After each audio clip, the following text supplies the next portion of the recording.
달빛 아래 사연 한수 채널 구독자 여러분, 오늘도 시청해주셔서 감사합니다. 행복하고 즐거운 시간 되시길 바라며 오늘의 사연 시작하겠습니다.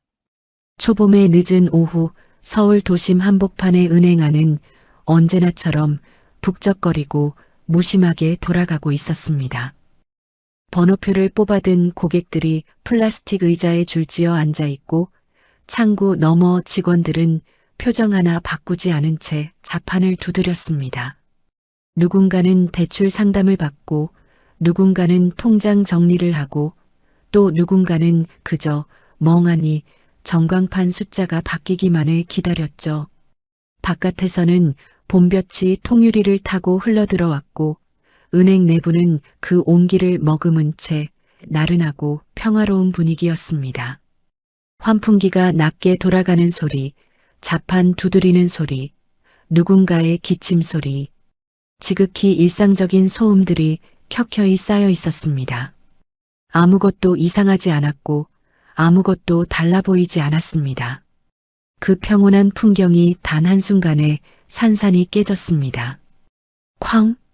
자동문이 거칠게 열리며 검은 정장 차림의 남자들이 우르르 들이닥쳤습니다. 발소리가 대리석 바닥을 무겁게 울렸고 들어서는 기세만으로도 공기 전체가 달라졌습니다. 고객들이 일제히 고개를 들었고 몇몇은 반사적으로 가방을 끌어안았습니다. 아이를 데리고 온 어머니 한 명은 본능적으로 아이의 어깨를 끌어당겼죠. 남자들은 6명이었습니다. 모두 비슷한 체격에 비슷한 옷차림, 비슷한 표정. 하지만 앞장선 남자만은 달랐습니다. 박정칠이었습니다. 40대 중반의 두꺼운 체구, 목에는 굵은 금목걸이, 손에는 두툼한 서류 봉투. 걸음걸이부터 달랐습니다. 성큼성큼 거리낄 것이 하나도 없다는 듯이 은행 안을 천천히 훑어보는 눈빛은 어떤 사냥꾼이 자기 영역을 점검하는 것과 닮아 있었습니다. 박정칠이 시선을 한번 돌리는 것만으로도 그 자리에 있는 모든 사람이 본능적으로 숨을 죽였습니다. 공포라는 감각이 말보다 먼저 번지는 경우가 있습니다. 바로 그런 순간이었죠. 여기 책임자 누구야? 명령이라기보다 선언에 가까웠습니다. 대꾸하지 않으면 무슨 일이 벌어질지 모른다는 감각이 공기처럼 은행 안 구석구석까지 퍼져나갔습니다. 창구 직원들은 서로 눈치를 살폈습니다. 시선이 오갔지만 아무도 나서지 않았습니다. 경비원은 슬쩍 시선을 바닥으로 내렸고 오른쪽 창구 직원은 모니터만 응시했으며 왼쪽 창구 직원은 아예 의자를 조금 뒤로 빼는 것처럼 보였습니다. 집단적인 침묵, 집단적인 외면. 그 침묵이 길게 늘어지던 바로 그 순간 창구 안쪽에서 한 여직원이 조심스럽게 자리에서 일어섰습니다. 어떤 업무로 오셨는지. 단정하게 묶은 머리, 구김없이 다려진 유니폼, 이름표에는 한지율이라고 적혀 있었습니다. 겉보기엔 더없이 평범한 은행 창구 직원이었습니다. 30대 초반으로 보이는 얼굴은 단아하고 차분했고 화장기도 진하지 않았습니다. 하지만 자세히 보면 두 손이 창구 위에 가지런히 놓여 있는 것처럼 보이지만 그 손이 아주 미세하게 떨리고 있었습니다. 그 떨림은 공포라기보다는 무언가를 억누르고 있는 것처럼 보였죠. 무엇을 억누르고 있는지는 그 순간엔 아무도 알 수 없었습니다. 박정칠이 천천히 다가왔습니다. 한지율보다 머리 하나는 더 큰 체구로 창구 바로 앞에 서더니 들고 있던 서류 봉투를 창구 위로 집어 던졌습니다. 서류들이 펼쳐지며 창구 위를 덮었습니다. 한지율은 시선을 내려 그것을 살폈습니다. 불법 대출 관련 자료였습니다.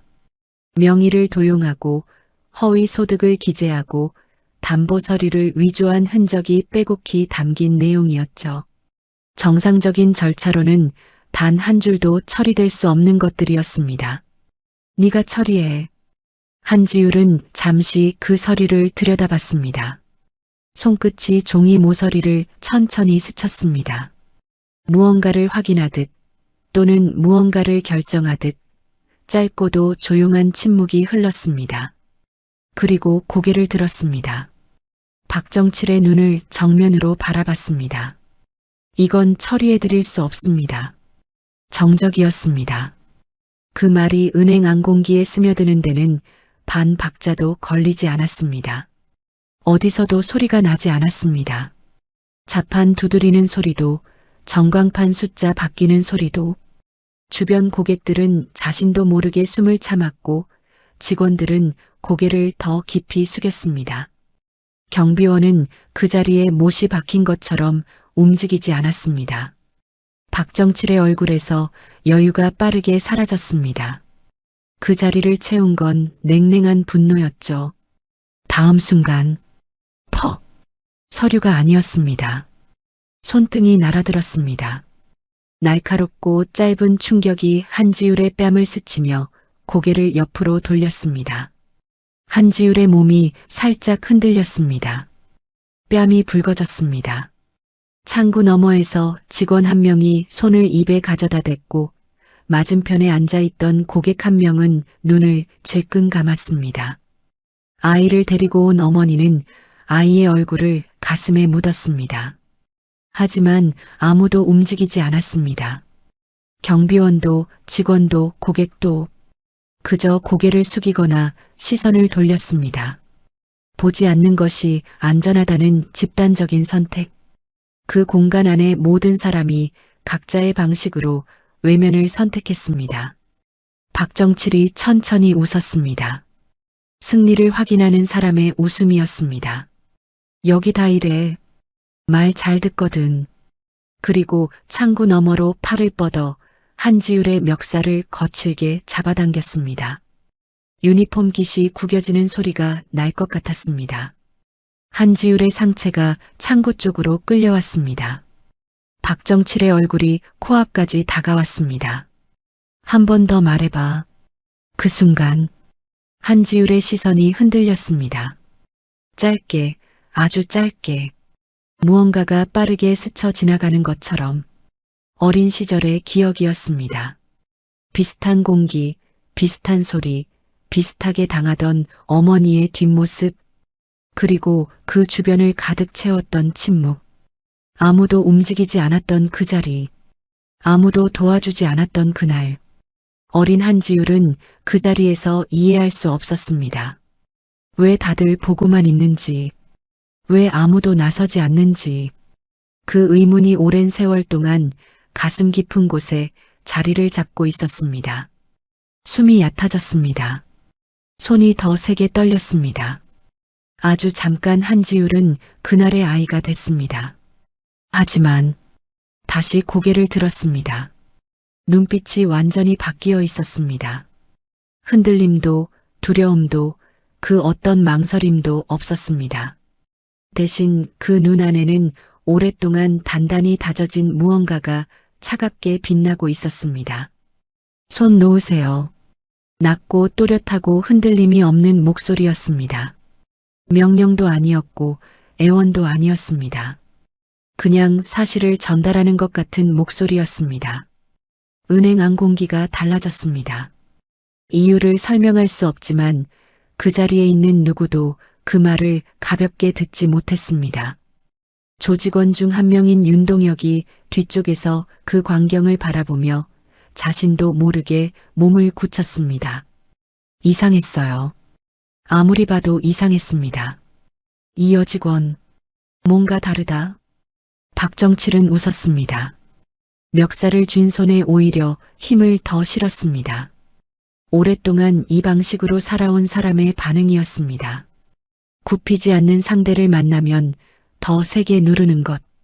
그것이 박정칠이 지금껏 세상을 살아온 방식이었고 그 방식은 언제나 통했습니다. 적어도 오늘 이전까지는. 안 놓으면? 그 말이 채 끝나기도 전이었습니다. 한지율의 손이 움직였습니다. 단 한 번, 빠르지도 크지도 않은 동작이었습니다. 그런데 박정칠의 손목이 꺾였습니다. 꺾이는 정도가 아니었습니다. 관절이 비틀리는 각도로 정확하게 제압됐고 박정칠의 몸 전체가 그 방향을 따라 무너지듯 앞으로 쏠렸습니다. 중심을 잡으려 했지만 이미 늦었습니다. 묵직한 체구가 그대로 창구 앞 대리석 바닥에 꽂혔습니다. 컥! 충격이 내장을 울렸는지 박정칠의 입에서 짧은 신음이 터졌습니다. 은행 전체가 정지했습니다. 자판 소리도 숨소리도 전광판 소리도 그 어떤 소리도 나지 않는 완전한 정적이 순식간에 공간을 채웠습니다. 고객들의 입이 벌어졌습니다. 누군가는 들고 있던 번호표를 바닥에 떨어뜨렸고 누군가는 의자에서 반쯤 일어선 채 굳어버렸습니다. 방금 뭐야? 작은 목소리가 어딘가에서 새어나왔습니다. 하지만 그 말에 답하는 사람은 없었습니다.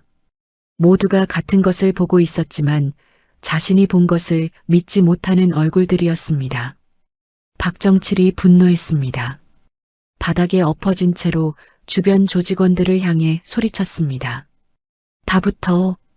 조직원 5명이 동시에 움직였습니다. 창구를 넘어 안쪽으로 쏟아져 들어왔습니다. 한 명은 정면으로 달려들었고 2명은 양옆으로 갈라졌으며 나머지 2은 출입구를 막았습니다. 고객들 사이에서 비명이 터졌습니다.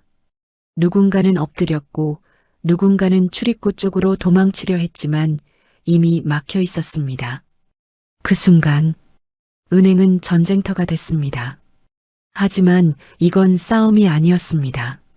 적어도 한지율에게는 한지율의 움직임은 눈에 잘 보이지 않았습니다. 보인다고 해도 머리로 따라가기가 어려웠습니다. 정면으로 달려든 조직원은 팔 하나가 꺾이는 순간 고통으로 비명을 지르며 쓰러졌습니다. 왼쪽에서 달려들던 조직원은 중심이 무너지며 창구 유리에 어깨를 부딪혔습니다. 유리가 진동하며 금이 갔습니다. 오른쪽에서 달려들던 조직원은 다리가 꺾이며 바닥을 미끄러졌습니다. 신발이 대리석 위에서 끼익 소리를 내며 허공을 찼습니다. 연달아 3명이 쓰러졌습니다. 그 사이에 걸린 시간은 20초도 되지 않았습니다. 비명, 충돌, 숨막히는 공기. 하지만 한지율은 단 한 번도 과한 힘을 쓰지 않았습니다. 정확했습니다. 군더더기가 없었습니다. 상대를 제압하는 데 필요한 최소한의 힘만을 사용했습니다.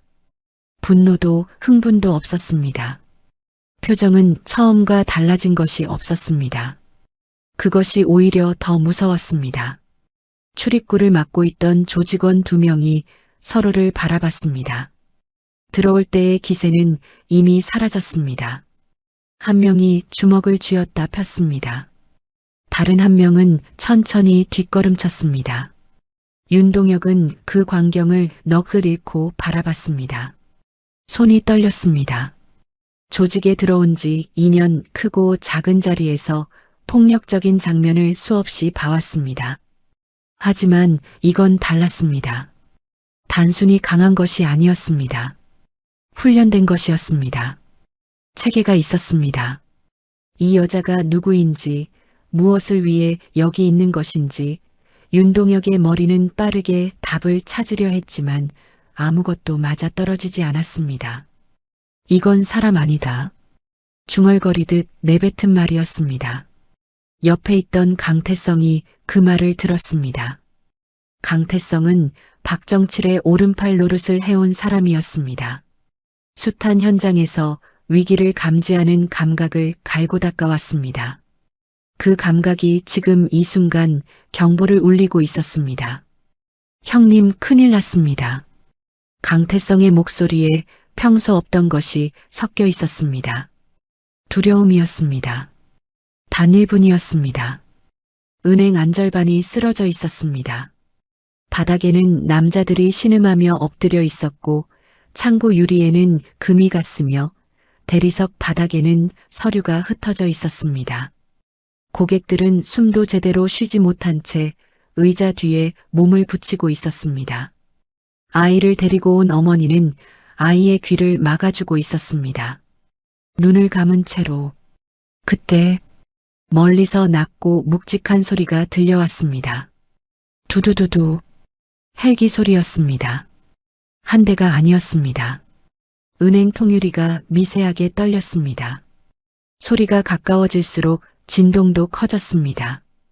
창밖으로 검은 차량 여러 대가 은행 앞 도로를 빠르게 막는 것이 보였습니다. 제복 차림의 인원들이 움직였습니다. 빠르고 조직적이었습니다.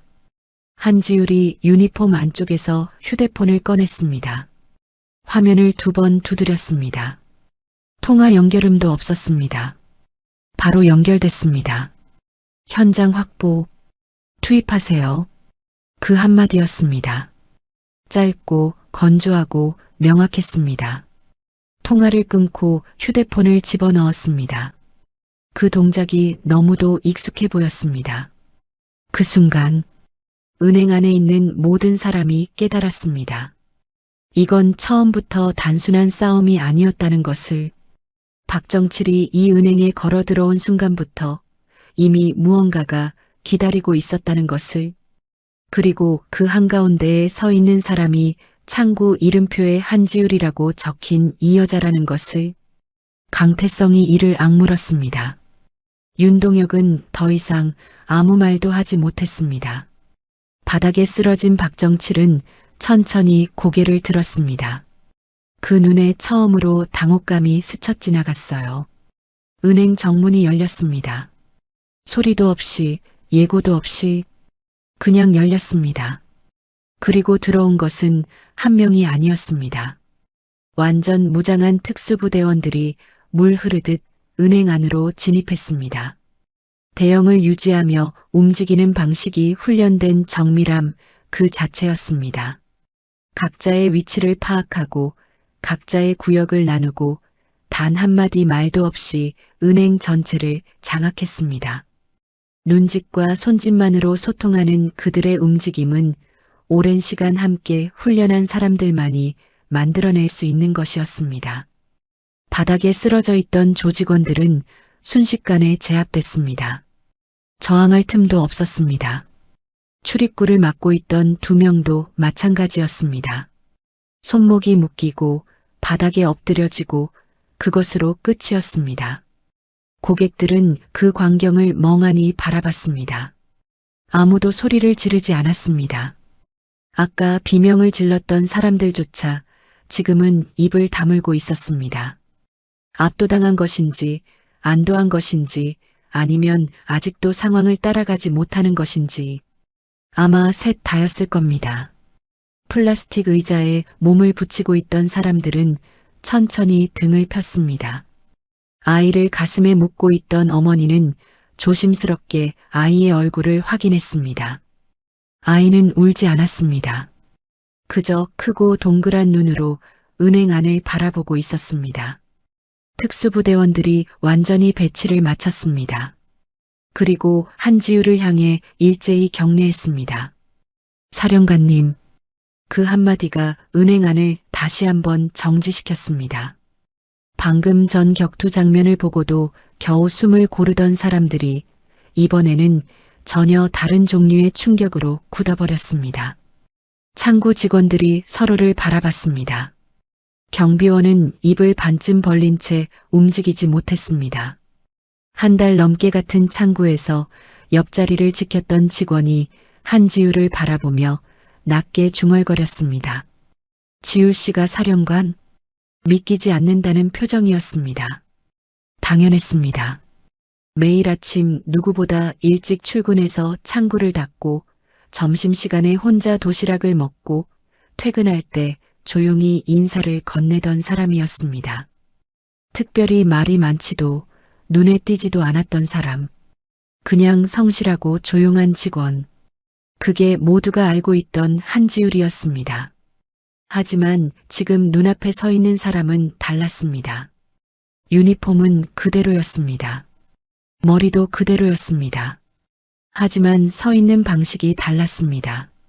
무게중심을 두는 방식이, 시선을 처리하는 방식이, 주변 공간을 인식하는 방식이, 단정한 창구 직원의 껍데기 안에 전혀 다른 사람이 들어 있었다는 것이 이제야 보이기 시작했습니다. 강태성이 이를 악물었습니다. 머릿속에서 빠르게 계산이 돌아갔습니다. 오늘 이 자리에 오기까지 얼마나 많은 준비를 했는지, 박정칠이 이 은행을 얼마나 오랫동안 관리해 왔는지. 직원들은 이미 길들여져 있었고 경비는 눈 감아줬으며 지점장은 연락조차 받지 않는 상태였습니다. 완벽하게 통제된 공간이라고 생각했습니다. 그런데 처음부터 이미 포위당하고 있었다는 것을 지금에야 깨달았습니다. 분노가 치밀었지만 그보다 더 큰 것이 밀려왔습니다. 허탈함이었습니다. 자신들이 사냥꾼이라고 생각하며 걸어 들어온 자리가 처음부터 덫이었다는 사실 앞에서 오는 허탈함. 윤동혁은 달랐습니다. 강태성이 분노와 허탈함 사이에서 흔들리는 동안 윤동혁은 그냥 멍했습니다. 2년 전 처음 조직에 발을 들였을 때를 떠올렸습니다. 돈이 필요했습니다. 다른 방법을 몰랐습니다. 아니, 정확히는 다른 방법을 찾으려 하지 않았습니다. 빠른 길을 선택했고 그 길이 어디로 이어지는지 알면서도 눈을 감았습니다. 지금 이 자리에서 손목이 묶인 채 바닥을 바라보고 있는 것은 어쩌면 당연한 결과였습니다. 그 생각이 드는 순간 이상하게도 울고 싶어졌습니다. 박정칠은 천천히 몸을 일으켰습니다. 바닥에 엎어진 채 그 모든 광경을 봤습니다.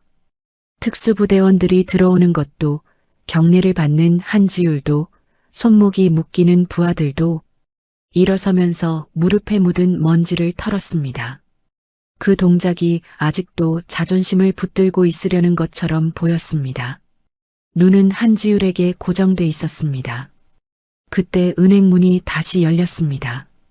들어온 사람은 헌병대 소속 최도현 중령이었습니다. 40대 초반의 단단한 체격, 계급장이 선명한 제복, 서류 가방을 든 부관 2명이 뒤를 따랐습니다.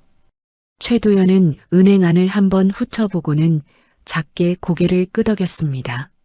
상황이 이미 정리됐다는 것을 한눈에 파악한 표정이었습니다. 수고했습니다, 사령관님. 한지율이 짧게 답했습니다. 자료 공개하세요. 최도연이 부관에게 신호를 보냈습니다. 부관이 서류 가방을 열었습니다. 꺼내든 것은 두툼한 파일이었습니다. 박정칠의 조직이 지난 7년간 저지른 범죄 기록이 담긴 자료였습니다. 불법 대출 알선, 명예 도용, 조직적 자금 세탁, 공무원 매수, 폭력과 협박. 한 줄 한 줄이 누군가의 삶을 무너뜨린 기록이었습니다. 최도연이 그 파일을 박정칠 앞에 펼쳤습니다. 알아보시겠습니까? 박정칠은 그것을 내려다봤습니다. 표정이 없었습니다. 하지만 턱에 힘이 들어갔습니다. 자신의 이름이, 자신의 지시가, 자신의 서명이 빼곡히 적혀 있는 그 자료를 보면서 부정할 수 없다는 것을 알았습니다. 7년이었습니다. 7년 동안 쌓아온 것들이 이 파일 하나에 고스란히 담겨 있었습니다. 체포가 시작됐습니다. 한지율은 그 광경을 담담하게 바라봤습니다. 움직이지 않았습니다. 표정도 바꾸지 않았습니다.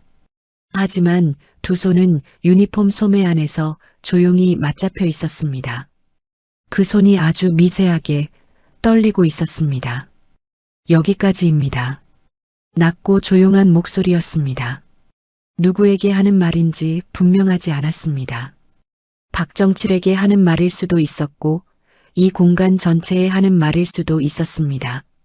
아니면 오래전부터 이 순간을 기다려온 자기 자신에게 하는 말이었을지도 모를 일이었어요. 체포는 조용하고 빠르게 진행됐습니다.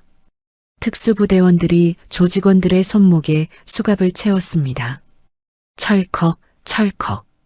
그 소리가 은행 안에서 짧게 울릴 때마다 공기가 조금씩 달라졌습니다. 아까까지만 해도 공포로 눌려있던 공간이 이제는 전혀 다른 무게로 채워지고 있었습니다. 고객들은 여전히 자리를 지키고 있었습니다. 누군가 먼저 일어서서 나가도 됐겠지만 아무도 움직이지 않았습니다.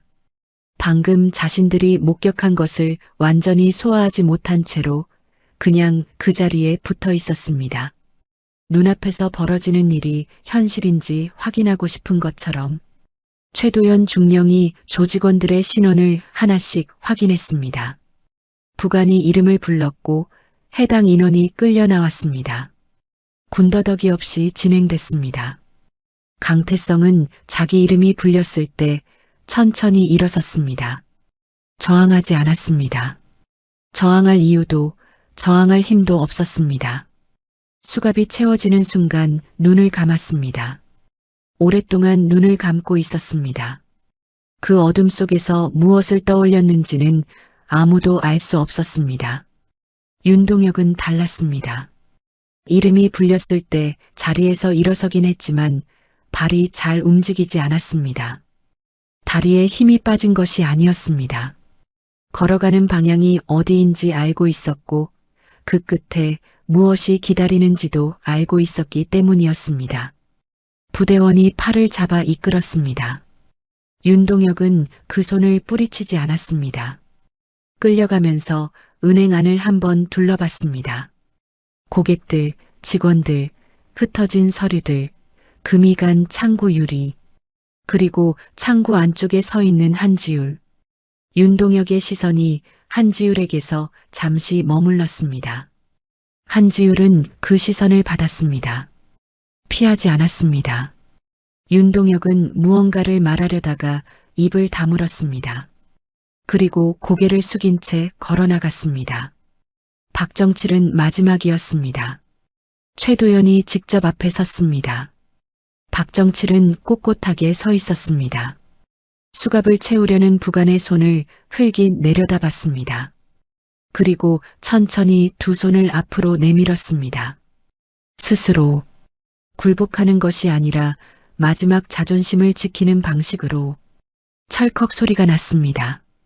박정칠은 그 소리를 들으면서도 표정을 바꾸지 않았습니다. 하지만 손목에 닿는 차가운 쇠의 감촉은 어쩔 수 없었습니다. 그것이 현실이었습니다. 부정할 수 없는. 연행되기 직전 박정칠이 고개를 돌렸습니다. 한지율을 바라봤습니다. 오래 무언가를 계산하는 눈빛도 아니었고 분노하는 눈빛도 아니었습니다. 처음으로 순수하게 이해하려는 눈빛이었습니다. 7년 동안 수많은 사람을 무릎 꿇렸고 한 번도 이런 방식으로 끝난 적이 없었습니다. 그런데 오늘은 달랐습니다. 달라도 너무 달랐습니다. 그 이유를 알고 싶었습니다. 왜? 목소리가 낮게 깔렸습니다. 왜 직접 나왔냐? 그게 전부였습니다. 짧은 질문이었지만 그 안에는 여러 가지가 담겨 있었습니다. 왜 사령관이라는 사람이 직접 창구 직원으로 위장해서 이 자리에 앉아 있었냐? 왜 안전한 곳에서 지휘하지 않았냐? 왜 굳이 자신의 몸을 이 자리에 던졌냐? 한지율은 그 질문을 받았습니다. 바로 답하지 않았습니다.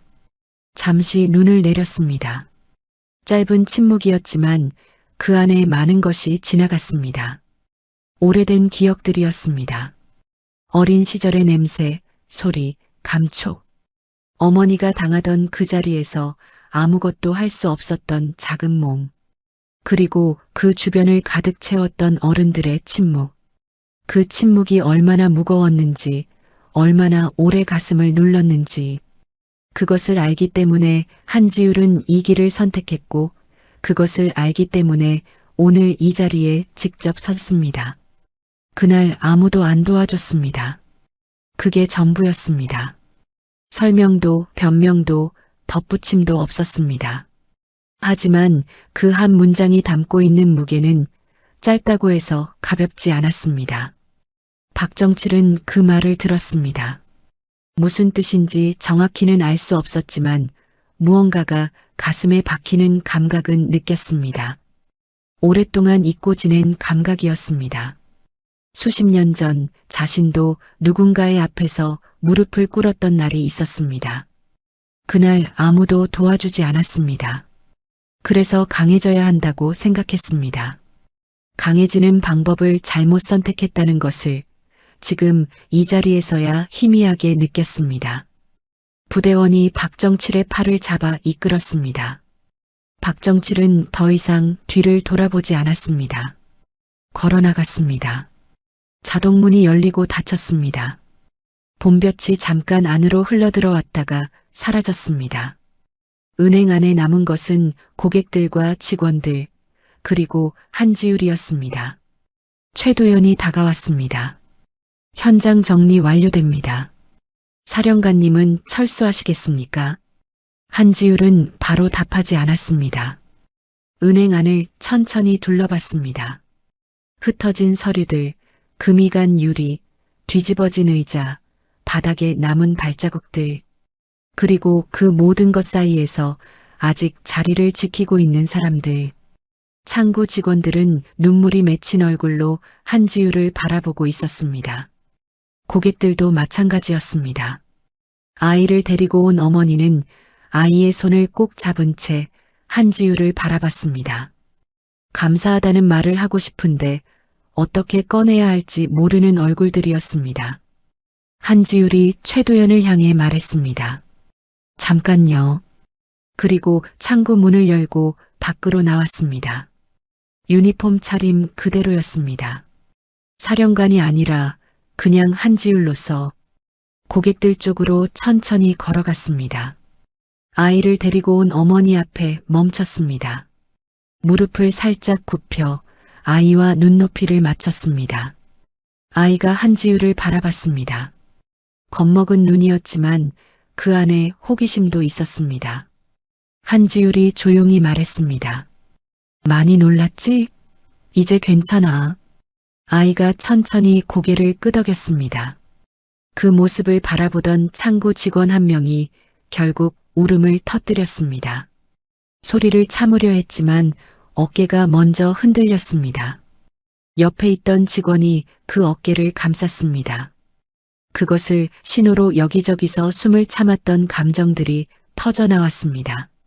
소리 죽여 우는 사람, 떨리는 손을 무릎 위에서 꽉 쥐는 사람, 천장을 바라보며 눈물을 삼키는 사람. 한지율은 그 자리에 서서 그것을 바라봤습니다. 서두르지 않았습니다. 철수 명령을 내리지도 않았습니다. 그냥 그 자리에 있었습니다. 강한 사람이 할 수 있는 가장 조용한 방식으로 호송 차량이 은행 앞 도로를 천천히 빠져나갔습니다. 검은 차량 세대가 일렬로 움직였습니다. 사이렌도 경광등도 없었습니다.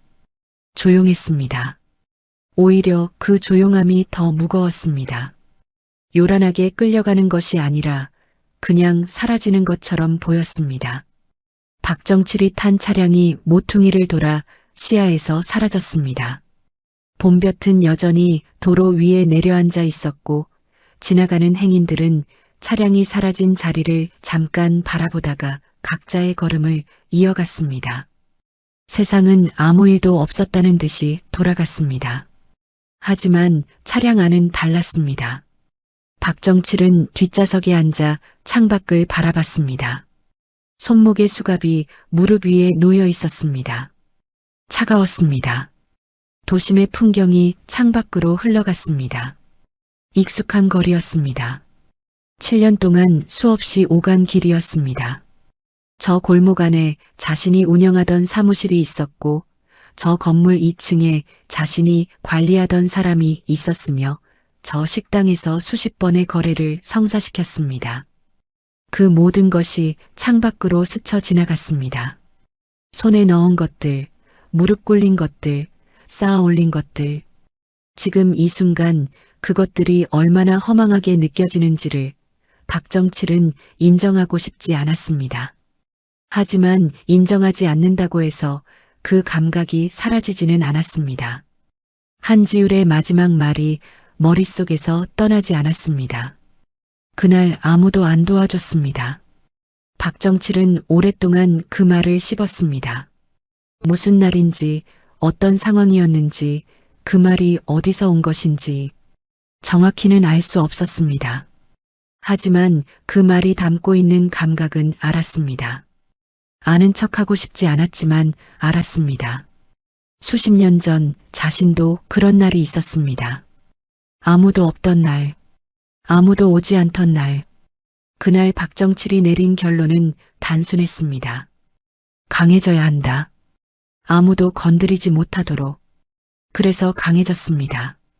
그런데 그 강함이 결국 오늘 이 자리로 이어졌습니다. 수갑이 채워진 손목으로, 호송 차량 뒷좌석으로 무언가를 잘못 선택했다는 것을 이제는 외면할 수 없었습니다. 그 생각이 드는 순간 박정칠은 창밖에서 시선을 거뒀습니다. 그리고 눈을 감았습니다. 두 번째 차량 안에서 강태성은 아무 말도 하지 않았습니다. 원래 말이 많은 사람이 아니었습니다. 하지만 지금의 침묵은 평소와 달랐습니다. 속이 비어 있는 것 같은 침묵이었습니다. 강태성은 박정칠의 오른팔로 불린 지 5년이 됐습니다. 그 5년 동안 수많은 일을 처리했습니다. 처리하면서 스스로에게 말했습니다. 이건 살아남기 위한 것이다. 이건 어쩔 수 없는 것이다. 선택의 여지가 없었다.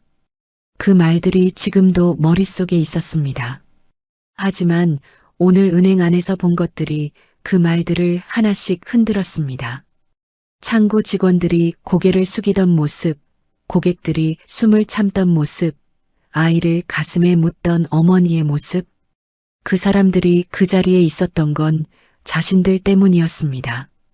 그 사실을 지금껏 생각하지 않았습니다. 생각하지 않으려 했습니다. 그런데 지금은 외면이 되지 않았습니다. 차창에 기댄 채 강태성은 이를 악물었습니다. 눈물이 나올 것 같았습니다. 나오지는 않았습니다. 하지만 나올 것 같다는 사실 자체가 5년 만에 처음이었습니다. 세 번째 차량 안 윤동혁은 울었습니다. 소리를 내지는 않았습니다. 그냥 눈물이 흘렀습니다. 멈추려 했지만 멈춰지지 않았습니다. 옆에 앉은 부대원이 못 본 척 해줬습니다. 윤동혁은 그것이 고마웠습니다. 2년 전을 떠올렸습니다. 처음 조직에 발을 들이던 날 밤 자신에게 말했습니다. 딱 1년만 돈을 모으면 나온다. 1년이 2년이 됐고 2년이 지금이 됐습니다.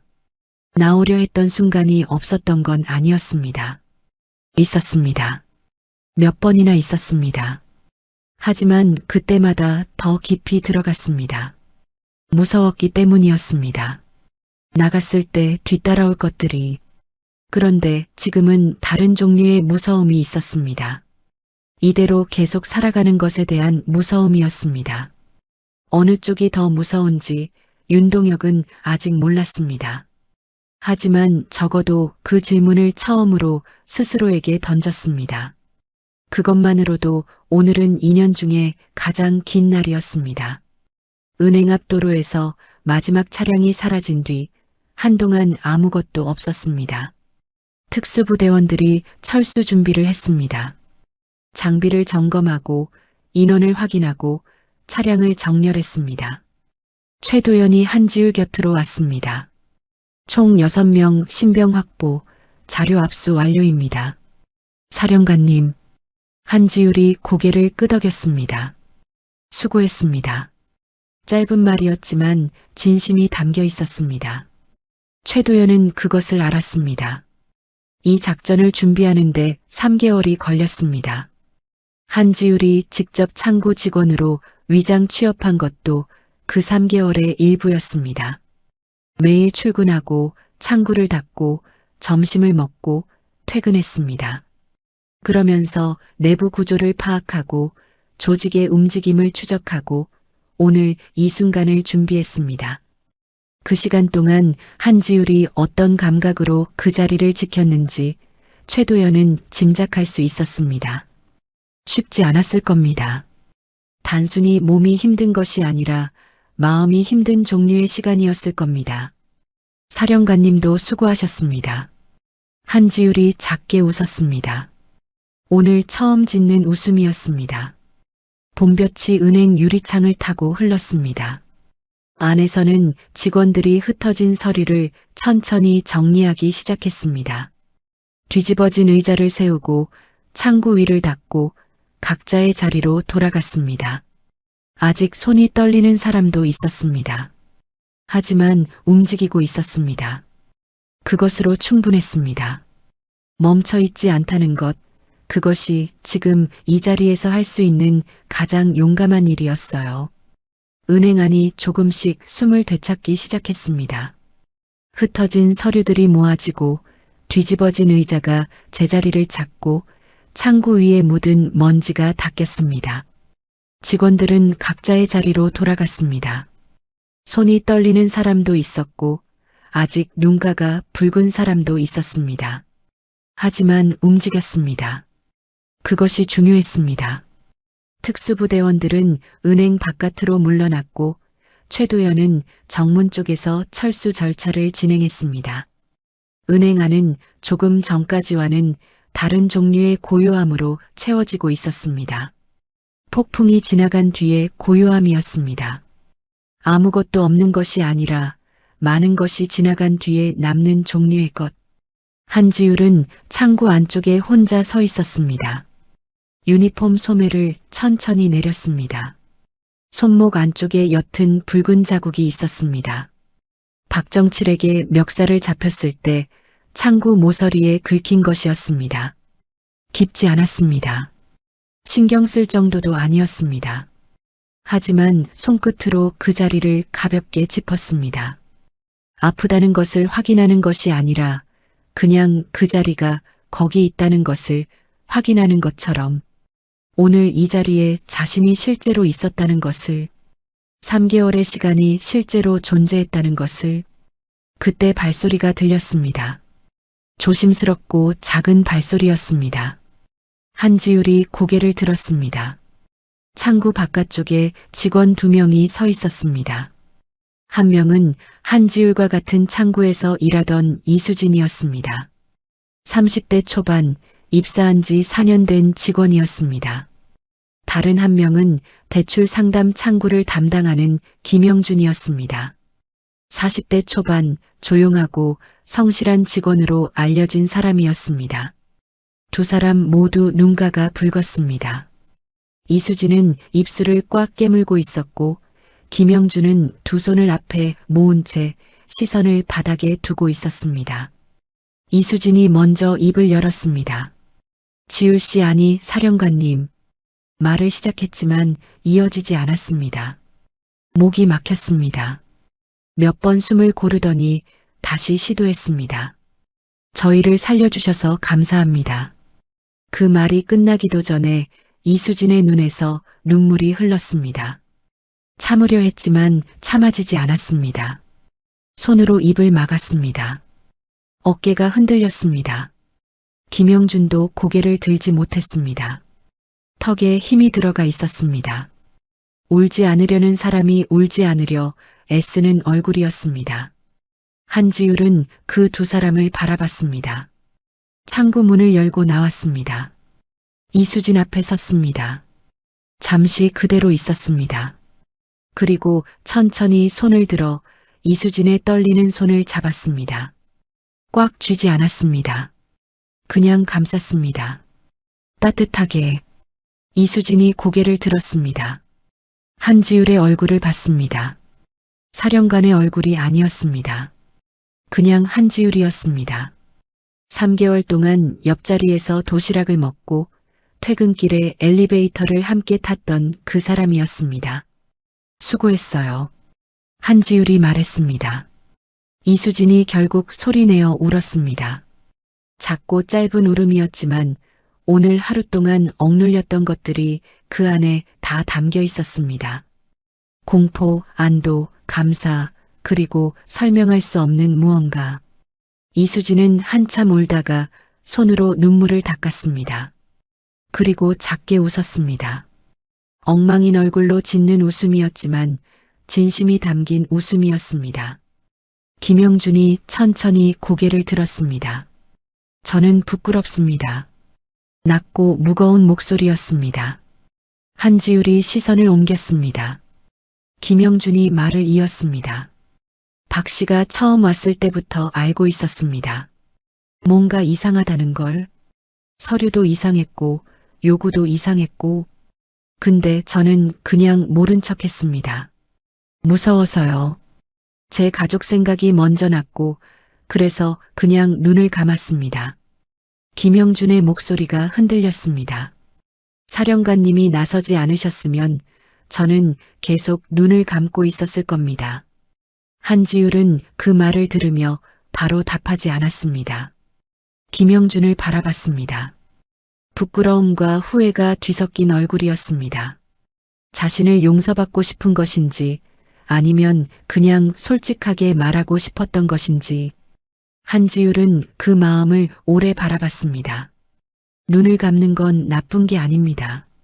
한지율이 말했습니다. 무서운 거죠. 김영준이 눈을 들었습니다. 무서운 건 인간이라면 당연한 겁니다. 그 자리에서 아무것도 못했다고 스스로를 너무 몰아붙이지 마세요. 다만 한지율이 잠시 멈췄습니다. 다음번엔 조금만 더 오래 버텨보는 거예요. 눈을 감기 전에 딱 1초만 더. 김영준이 입술을 깨물었습니다. 고개를 끄덕였습니다. 천천히 그리고 무겁게. 그 뒤로 한 명씩 더 다가왔습니다. 경비원 오재원이었습니다. 50대 초반 이 은행에서 12년을 근무한 사람이었습니다. 키가 크고 어깨가 넓었지만 지금은 그 어깨가 축 처져 있었습니다. 저는 경비원입니다. 오재원이 말했습니다. 스스로를 소개하는 것이 아니었습니다. 자신이 무엇을 해야 했는지를 말하는 것이었습니다. 그 자리에 있으면서 아무것도 안 했습니다. 제가 먼저 나섰어야 했는데 직원분이 맞는 걸 보면서도 그냥 서 있었습니다. 오재원의 눈이 빨갛게 달아올랐습니다. 12년이라는 시간이 오늘 이 하루에 의해 흔들리고 있었습니다. 자신이 이 자리에서 무엇을 해온 것인지에 대한 질문이 처음으로 생겨났습니다. 한지율은 오재원 앞에 섰습니다. 오 선생님. 오재원이 고개를 들었습니다. 한지율이 그를 선생님이라고 부를 줄은 몰랐습니다.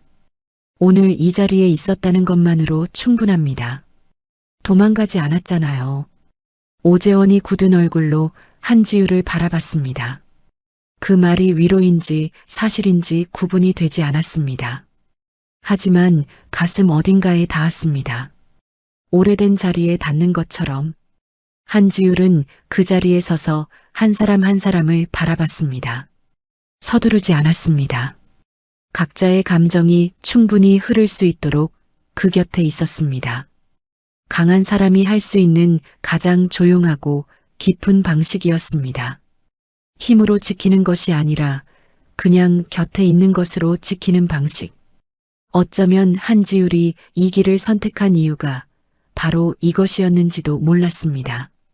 싸우는 것이 아니라 머무는 것.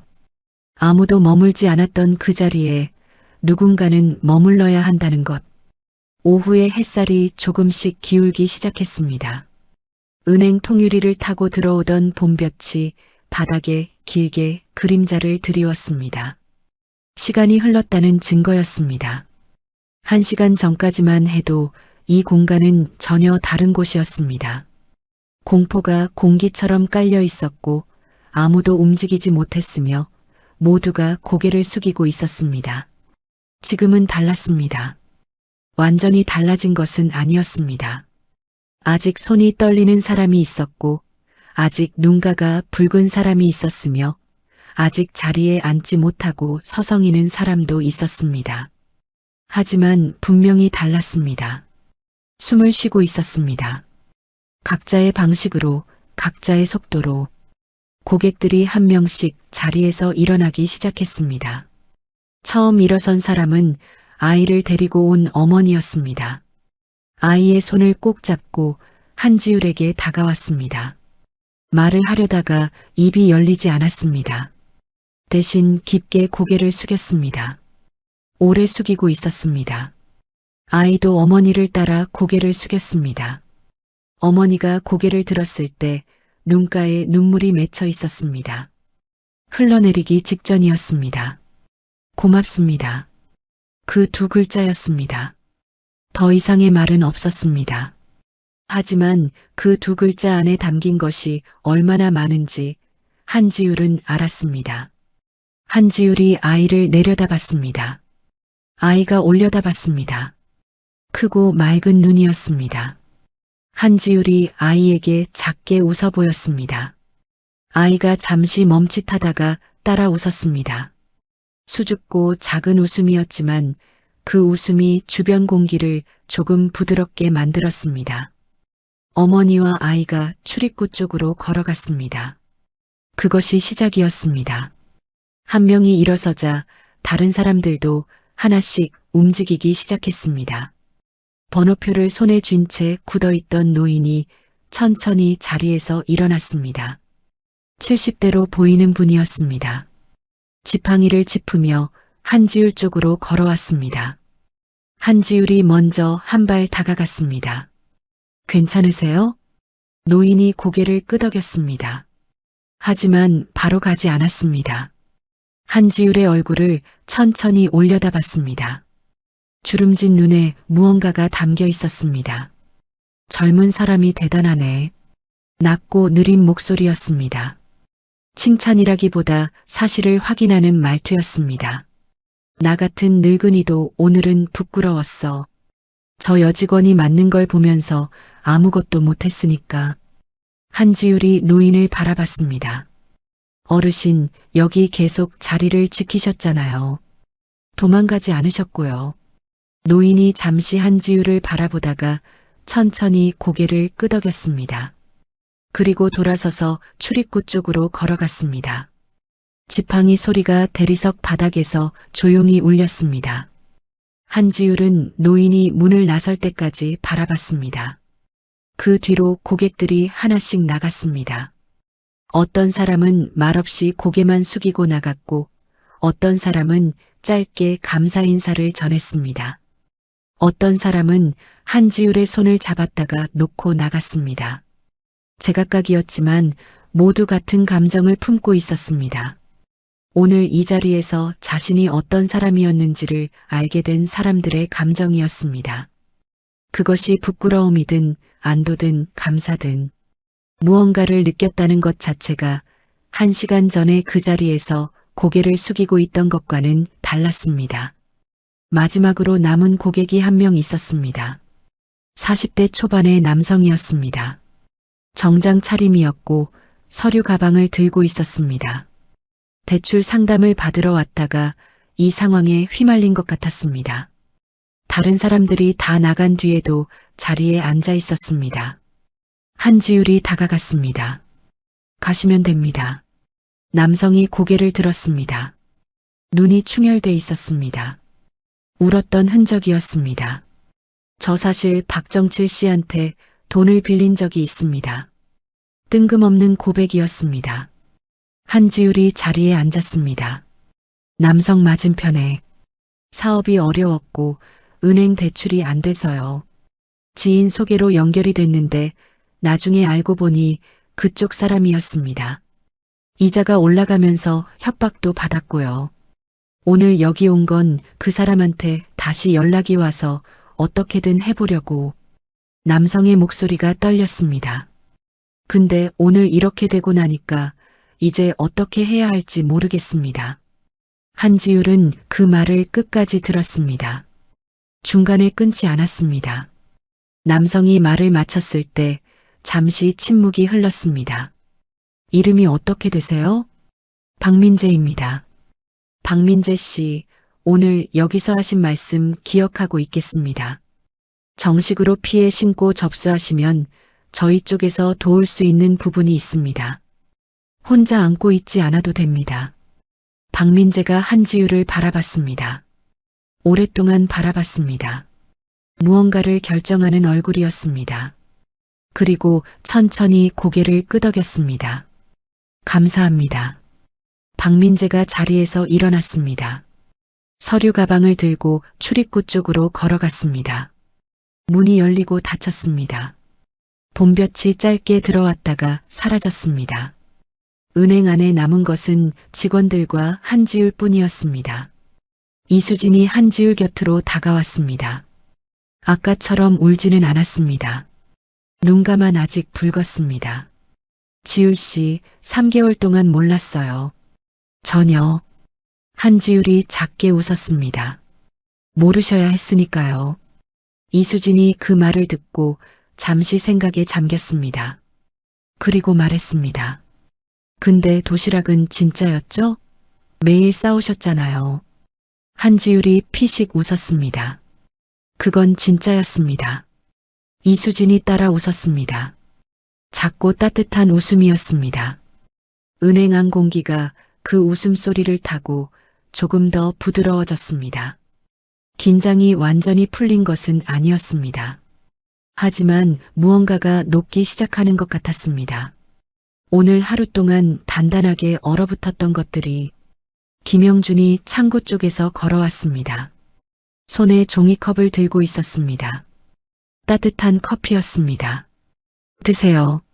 한지율이 두 손으로 받았습니다. 따뜻한 열기가 손바닥으로 번졌습니다. 한 모금 마셨습니다. 아무 말도 하지 않았습니다. 하지만 그 침묵이 어색하지 않았습니다. 오늘 이 자리를 함께 통과한 사람들만이 나눌 수 있는 종류의 침묵이었습니다. 오재원이 정문 쪽에서 걸어왔습니다. 자세가 조금 달라져 있었습니다. 아까보다 어깨가 조금 더 올라가 있었습니다. 완전히 되찾은 것은 아니었지만 되찾으려는 의지가 담긴 자세였습니다. 한지율을 바라봤습니다. 내일부터 제대로 하겠습니다. 한지율이 오재원을 바라봤습니다. 그리고 고개를 끄덕였습니다. 말이 필요 없었습니다. 그것으로 충분했습니다. 오재원이 다시 정문 쪽으로 걸어갔습니다. 등이 달랐습니다. 아까보다 조금 더 곧았어요. 해가 기울었습니다. 도심의 하늘이 주황빛으로 물들기 시작했습니다. 봄의 저녁노을은 겨울보다 조금 더 오래 머물렀습니다. 서두르지 않고 천천히 하늘 한쪽에서 다른 쪽으로 번져갔습니다. 은행 통유리에 그 빛이 반사됐습니다. 안에서 보면 창밖이 불타는 것처럼 보였고 밖에서 보면 은행 안이 따뜻하게 빛나는 것처럼 보였습니다. 같은 빛이었지만 보는 방향에 따라 달랐습니다. 세상의 많은 것들이 그랬습니다. 어느 쪽에서 보느냐에 따라 전혀 다른 것처럼 보이는 것들이. 최도연이 은행 안으로 들어왔습니다.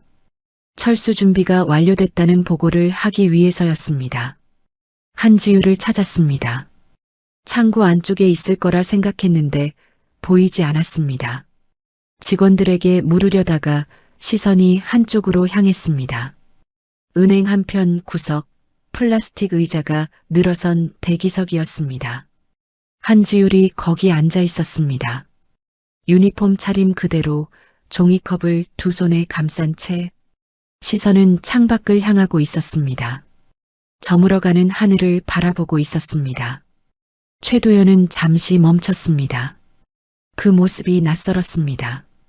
작전 중에 한지율과 지금 저 의자에 앉아 있는 한지율이 같은 사람이라는 것이 쉽게 겹쳐지지 않았습니다.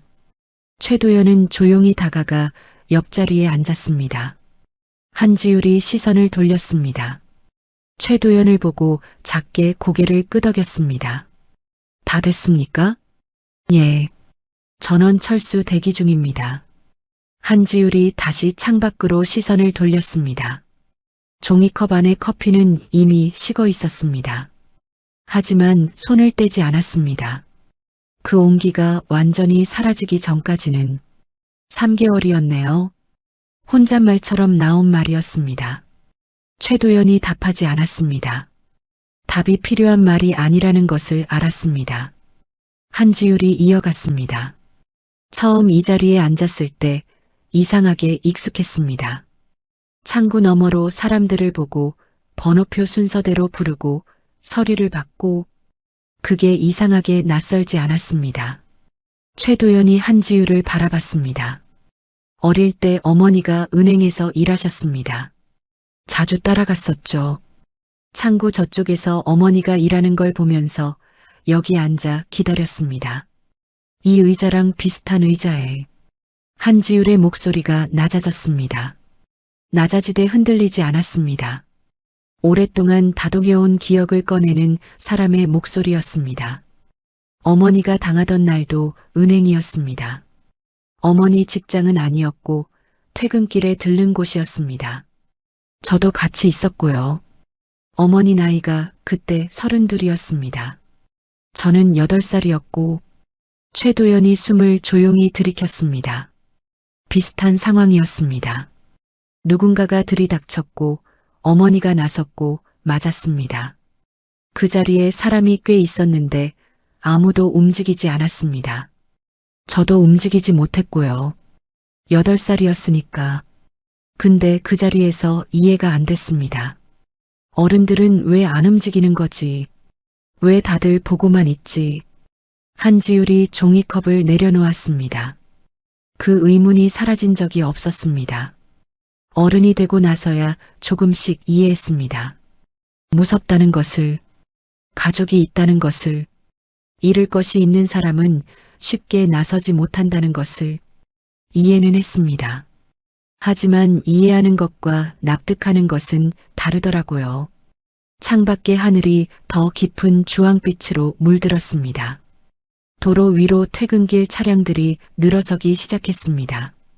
사람들이 각자의 하루를 끝내고 집으로 향하는 시간이었습니다. 그 평범한 풍경이 오늘따라 다르게 보였습니다. 저 사람들 중 누군가는 오늘 누군가를 위해 한 발 내디뎠을 것이고 누군가는 고개를 숙였을 것이고 누군가는 그 사이 어딘가에 있었을 것입니다. 그것이 세상이었습니다. 그래서 이 길을 선택했습니다. 한지율이 말했습니다. 누군가는 그 자리에 있어야 한다고 생각했습니다. 아무도 움직이지 않는 그 자리에 그게 저여야 한다고 생각했습니다. 8살에 제가 바랐던 것처럼. 최도연이 한참 침묵했습니다. 그리고 말했습니다. 오늘 그 자리에 계셨습니다. 사령관님. 한지율이 최도연을 바라봤습니다. 그리고 작게 고개를 끄덕였습니다. 말이 없었습니다. 하지만 그 눈빛 안에 많은 것이 담겨 있었습니다. 3개월의 시간, 8살의 기억, 그리고 오늘 이 하루. 한지율이 자리에서 일어섰습니다. 유니폼을 한번 내려다봤습니다. 구겨지고 먼지가 묻어 있었습니다. 뺨은 아직 옅게 붉었습니다. 손목 안쪽의 자국도 그대로였습니다. 하지만 서 있는 자세는 흔들리지 않았습니다. 처음 창구에 앉아 있을 때도, 박정칠과 마주쳤을 때도, 그리고 지금 이 순간에도 한지율은 언제나 같은 무게로 서 있었습니다. 직원들에게 고개를 숙였습니다. 고생하셨습니다. 내일은 평소처럼 문 여세요. 이수진이 웃으며 고개를 끄덕였습니다. 김영준이 깊게 허리를 숙였습니다. 오재원이 정문 쪽에서 경례하듯 고개를 숙였습니다. 한지율은 그 인사들을 하나씩 받았습니다. 서두르지 않고, 놓치지 않고, 그리고 출입구 쪽으로 걸어갔습니다. 자동문이 열렸습니다. 봄 저녁의 바람이 안으로 흘러들어왔습니다. 따뜻했습니다. 차갑지 않았습니다. 초봄의 저녁바람치고는 이상하리만큼 부드러웠습니다. 한지율이 그 바람을 맞으며 밖으로 나섰습니다. 자동문이 닫혔습니다. 은행 안이 조용해졌습니다. 하지만 아까의 조용함과는 달랐습니다. 오전의 조용함은 무심한 것이었습니다. 아무것도 일어나지 않은 곳의 조용함. 지금의 조용함은 달랐습니다. 무언가가 지나간 곳의 조용함이었습니다. 무언가가 바뀐 곳의 조용함이었습니다. 이수진이 창구에 앉았습니다. 모니터를 켰습니다. 자판에 손을 올렸습니다. 그러다가 잠시 멈췄습니다. 창밖을 바라봤습니다. 한지율이 걸어가는 방향이었습니다. 이미 보이지 않았습니다. 하지만 이수진은 한동안 그 방향을 바라봤습니다. 그리고 자판을 두드리기 시작했습니다. 김영준이 대출 상담 창구에 앉았습니다. 서류를 꺼냈습니다. 펜을 들었습니다. 펜을 들면서 손이 조금 떨렸습니다. 하지만 쓰기 시작했습니다. 떨리는 손으로도 쓸 수 있었습니다. 오재원이 정문 앞에 섰습니다. 평소보다 조금 더 곧은 자세로, 평소보다 조금 더 넓게 눈을 뜨고 지나가는 사람들을 바라봤습니다. 오늘 이전과 달라진 것이 있었습니다. 작고 사소한 차이였습니다. 하지만 그 차이가 어떤 날에는 모든 것을 바꾸기도 합니다. 바깥에서 한지율은 걸었습니다. 제복도 계급장도 없었습니다. 구겨진 유니폼 차림 그대로였습니다. 퇴근하는 직장인처럼 보였습니다. 실제로 그랬습니다. 오늘 하루를 마치고 걸어가는 사람이었습니다. 도심의 저녁거리에서 그 누구도 한지율을 알아보지 못했습니다. 사령관인지도 오늘 어떤 일이 있었는지도 그냥 걸어가는 한 사람이었습니다. 한지율은 걸으면서 생각했습니다. 8살의 자신에 대해서, 그 자리에서 아무것도 하지 못했던 작은 몸에 대해서, 그 아이가 오늘 이 자리를 봤다면 어떤 얼굴을 했을지에 대해서 울었을까요? 웃었을까요? 아마 둘 다였을 겁니다. 그래도 됩니다. 둘 다여도 됩니다. 신호등이 빨간불로 바뀌었습니다. 한지율이 멈췄습니다. 사람들이 옆에 서기 시작했습니다. 각자의 하루를 끝낸 사람들이었습니다. 한지율은 그 사람들 사이에 서서 신호를 기다렸습니다. 특별하지 않았습니다. 그냥 거기 있었습니다. 초록불이 켜졌습니다. 사람들이 일제히 걸었습니다. 한지율도 걸었습니다. 함께 같은 방향으로.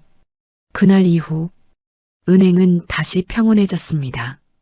번호표를 뽑고 창구에서 서류를 처리하고 순서를 기다렸습니다. 겉으로는 달라진 것이 없어 보였습니다. 하지만 달라진 것이 있었습니다. 이수진은 어느 날 창구 옆자리 직원이 무리한 요구를 받는 것을 봤습니다. 예전 같으면 고개를 숙였을 겁니다. 하지만 그날 이수진은 자리에서 일어섰습니다. 한 발을 내디뎠습니다. 김영준은 대출 서류에서 이상한 점을 발견했습니다. 예전 같으면 모른 척 했을 겁니다. 하지만 그날 김영준은 신고 버튼을 눌렀습니다. 손이 떨렸지만 눌렀습니다. 오재원은 어느 저녁 정문 앞에서 수상한 사람을 발견했습니다. 예전 같으면 지나쳤을 겁니다. 하지만 그날 오재원은 먼저 다가가 물었습니다. 무슨 일이냐고. 작은 것들이었습니다. 아주 작고 사소한 것들이었습니다. 누군가는 알아채지도 못할 변화였습니다. 하지만 그 변화들이 모이면 세상은 조금씩 달라집니다. 한 사람의 용기가 다음 사람의 용기를 만들고 그 용기가 또 다음 사람에게 닿습니다. 그렇게 번져갑니다. 천천히, 조용히 하지만 분명하게. 한지율은 그것을 알고 있었습니다. 8살 때부터 알고 싶었던 것이었습니다. 아무도 움직이지 않는 자리에서 단 한 사람이 먼저 일어선다면 그것이 어떤 힘을 만드는지를 오늘 그것을 봤습니다. 확인했습니다. 그것으로 충분했습니다. 봄은 계속됐습니다. 거리의 나무들이 조금씩 잎을 틔웠습니다. 아직 완전하지 않았어요. 하지만 틔우고 있었습니다. 그것으로 충분했습니다.